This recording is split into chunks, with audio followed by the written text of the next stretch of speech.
మన రక్షకుడైన యేసుక్రీస్తు నామములో అందరికీ వందనాలండి.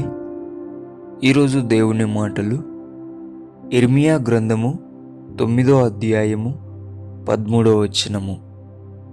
వారు నా మాట వినకయు దానిని అనుసరింపకయు నేను వారికి నియమించిన నా ధర్మశాస్త్రమును విసర్జించి. ప్రియ దేవుని బిడ్డలారా, మనమందరము కూడా దేవుని మాట విని అనుసరించేవారిగా ఉండి ఆయన ఇచ్చిన ధర్మశాస్త్రమును పట్టుకొని నడవాలన్నదే ఆయన కోరిక, ఆయన ఆశ. కానీ మనుషులందరూ కూడా దేవుని మాటకు విధేయత చూపించక, అనుసరింపక ధర్మశాస్త్రమును విసర్జించి ఉంటున్నారు. అది ఎంతో దౌర్భాగ్యం. ప్రియ దేవుని బిడ్డలారా, దేవుడు తెలియజేయాలనుకుంటున్నాడు, ఆయన మాటను అనుసరించని వారి జీవితం ఎలా ఉంటుందో, ఆయన మాటను అనుసరించిన వారి జీవితం ఎలా ఉంటుందో తెలియజేయాలనుకుంటున్నాడు. చూడండి ప్రియ దేవుని బిడ్డలారా, ఎవరైతే దేవుని మాటను పక్కన పెట్టేసి వినకుండా విసర్జిస్తారో వారి జీవితము ఎందుకు పుట్టారో తెలియదు, ఎందుకు బ్రతుకుతున్నారో తెలియదు, ఎందుకు చనిపోతారో తెలియదు. వాళ్ళు ఏం చేస్తున్నారో వాళ్ళకు క్లారిటీ ఉండదు, వాళ్ళ గమ్యం ఉండదు, అలా గడిపేస్తూ ఉంటారు.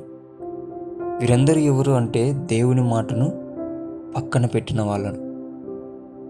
కానీ ఇప్పుడు దేవుని బిడ్డలారా, ఎవరైతే దేవుని మాటను వింటారో, ఎవరైతే ఆయన ఇచ్చిన ధర్మశాస్త్రమును గౌరవించి పట్టుకుంటారో వారి జీవితం ఎలా ఉంటుందంటే, వారు ఎందుకు పుట్టారో వారికి తెలుసు, ఎందుకు బ్రతుకుతున్నారో వారికి తెలుసు, ఎందుకు మరణిస్తారో తెలుసు. అలాగుననే దేవుని మాటను అనుసరించడం వలన దేవుడిచ్చే గొప్ప స్థానములు ఏంటంటే, పరలోకంలో స్థానం ఇస్తాడు, దేవదూతలకు బోధించే ఒక గొప్ప ఉన్నత స్థాయిని ఇస్తాడు. అలాగుననే మహోన్నతుడైన దేవుని మనసులో మనకు చోటునిస్తాడు. ఇంత గొప్ప భాగ్యం ఆయన మాటకు విధేయత చూపించి మనం అనుసరించే దానిలో ఇంత గొప్ప భాగ్యం ఉంది.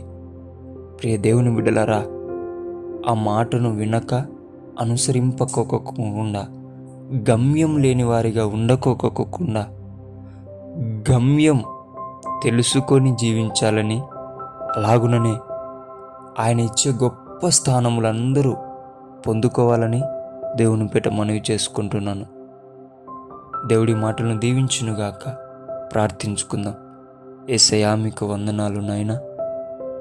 మేము నీ బిడ్డలుగా ఉండి గమ్యం తెలియని వారిగా ఉండకోకుండా నీ మాటను విని విధేయత చూపించి అనుసరించి నీ ధర్మశాస్త్రమును పట్టుకొని ప్రభువా, నీవిచ్చే స్థానములు మేము పొందుకొని నీ బిడ్డలుగా, నీ కుమారులుగా మేము బ్రతుకుటకు మాకు జ్ఞానమును, మంచి ఆలోచన శక్తిని, నీ మాటకు లోబడే విధేయతను మాకు ఇవ్వమని యేసు నామములో ప్రార్థిస్తున్నాం తండ్రి.